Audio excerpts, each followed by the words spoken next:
క్రమము తప్పకుండా అధికారులను గ్రామాలకు పంపిస్తున్నాం. గత 10 ఏళ్లలో ఎప్పుడైనా అధికారులను చూసినరా అని నేను అడుగుతున్నా. ఎప్పుడైనా చూసినరా? కలెక్టర్లను చూసినరా? ఆర్డీఓలను చూసినరా? ఎంఆర్ఓలను చూసినరా? అధికారులు ఎవరైనా మన గ్రామాలకు వచ్చినరా?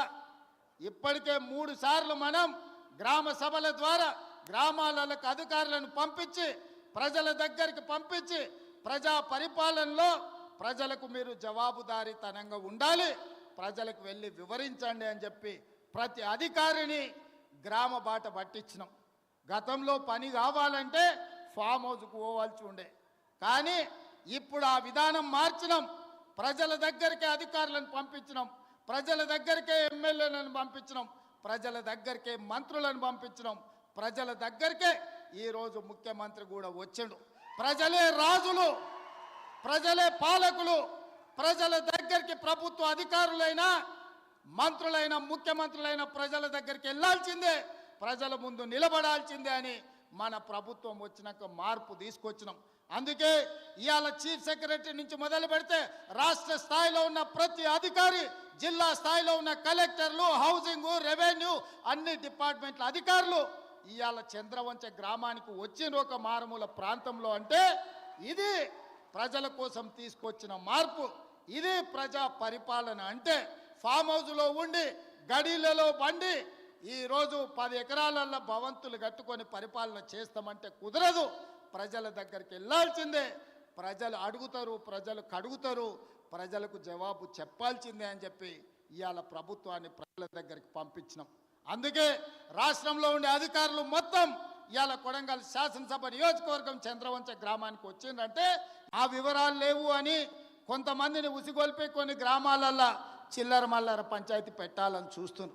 నేను ఒకటే విజ్ఞప్తి చేస్తున్న, తెలంగాణ రాష్ట్రంలో ఉండే దాదాపుగా 12,000 పైన గ్రామ పంచాయతీలలో జరిగిన గ్రామ సభలలో పాల్గొన్న వాళ్ళకు అధికారులే మీ దగ్గరకు వచ్చింది, అధికారులు మీ వివరాలు రాసుకుంటారు, అధికారులు మీ వివరాలు తీసుకొని మీ సమస్యల్ని పరిష్కరించడానికి వచ్చినప్పుడు మీరు ఆ అధికారులకు పూర్తి స్థాయిలో వివరాలు ఇవ్వండి.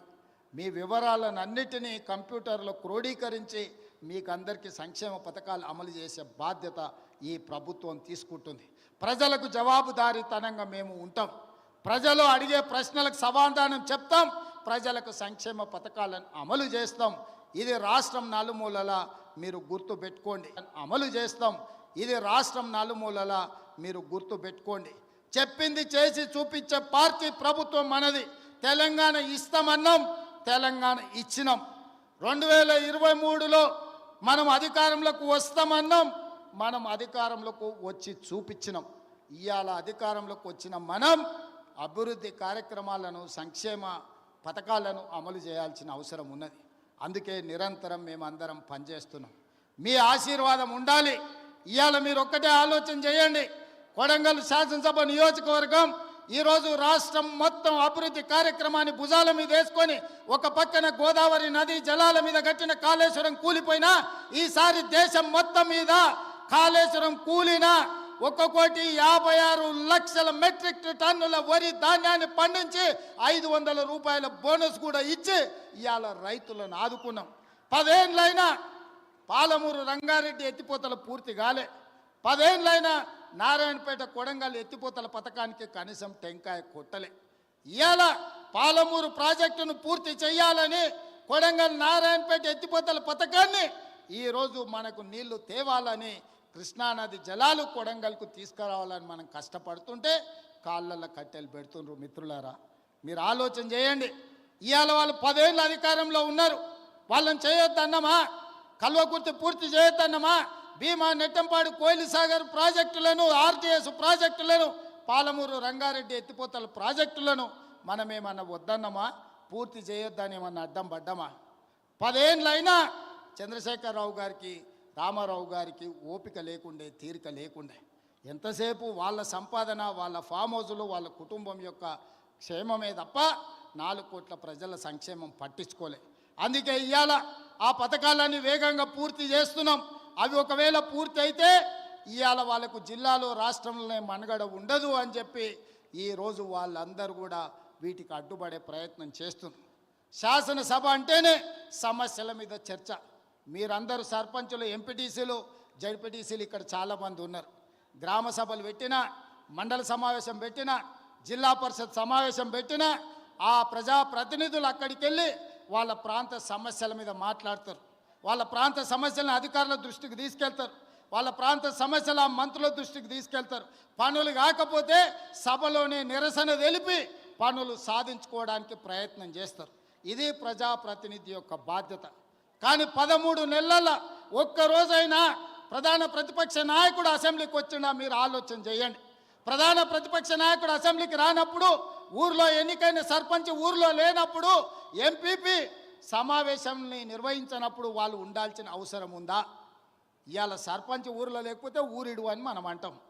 మరి ప్రతిపక్ష నాయకుడు సభకు రాకపోతే ఏమనాలనో మీరు ఒక్కసారి ఆలోచన చేయండి. ఆయనకు బాధ్యత లేదా? అధికారం ఉంటే అధికారం చెలాయిస్తాడు, అధికారం అడ్డం పెట్టుకొని కొల్లగొడతాడు. ఇది తప్ప ప్రతిపక్ష నాయకుడిగా వారు బాధ్యతలు నిర్వహించరా అని నేను అడుగుతున్నా. బాధ్యత నిర్వహించినప్పుడు వారికి ఆ పదవి ఎందుకు అని చెప్పి నేను ఈ వేదిక మీద నుంచి ప్రశ్నిస్తున్నా. అందుకే ఇవాళ ఆలోచన చేయండి. కొడంగల్ శాసనసభ నియోజకవర్గంలో పరిశ్రమలు తేవాలి, మన నిరుద్యోగ యువకులకు ఉద్యోగ ఉపాధి అవకాశాలు కల్పించాలి అని ఈ నియోజకవర్గంలో మనము రైతులను ఒప్పించి ఒక 1300 ఎకరాల భూసేకరణ చేయాలని చూసినాం. అక్కడికి పరిశ్రమలు తెస్తే 40-50 వేల మందికి ఉద్యోగ ఉపాధి అవకాశాలు వస్తాయి. వెనుకబడిన మన ప్రాంతం, 70 ఏళ్ళు మనల్ని ఎవరిని పట్టించుకొని ప్రాంతం, ఇవాళ మనకు ఒక అవకాశం వచ్చింది. ఈ అవకాశంతో ఇక్కడ పరిశ్రమలు తెచ్చి ఇక్కడ పెట్టుబడులు పెట్టించి మన చదువుకున్న నిరుద్యోగ యువకులకు ఉద్యోగాలు ఉపాధి అవకాశాలు కల్పించి ఇక్కడున్న ఆడబిడ్డలను ఆదుకోవాలని ఒక పరిశ్రమ తెస్తే ఆ పరిశ్రమ భూసేకరణకు పోయిన అధికారుల మీద దాడులు చేయిస్తారు, రాళ్లతో కొట్టిస్తారు, వాళ్ళని చంపాలని చూస్తారు. ఇదేనా న్యాయం? మనం ఒకవేళ అట్లనే ఆ ప్రభుత్వంలో చేసి ఉంటే 10 ఏళ్ళు వాళ్ళు పరిపాలన చేతురా? కొడంగల్కి ఒక్క పైసదేలే, ఒక పరిశ్రమ రాలే. ఇవాళ మనకు అవకాశం వచ్చినప్పుడు మనం చేసుకుందామంటే ఇవాళ అధికారుల మీద దాడులు చేపిస్తారు. ఈ విధానం మంచిదా? మీరు ఒక్కసారి ఆలోచన చేయండి. వెనుకబడ్డ మనం ఎప్పటికీ వెనుకబడే ఉండాలనా? ఎప్పటికీ మన పిల్లలు ఇట్లనే ఉండాలనా? ఎప్పటికీ మన పిల్లలు కోస్గి బస్టాండ్లనో లేకపోతే కొడంగల్ బస్టాండ్లనో మద్దూరు బస్టాండ్లనో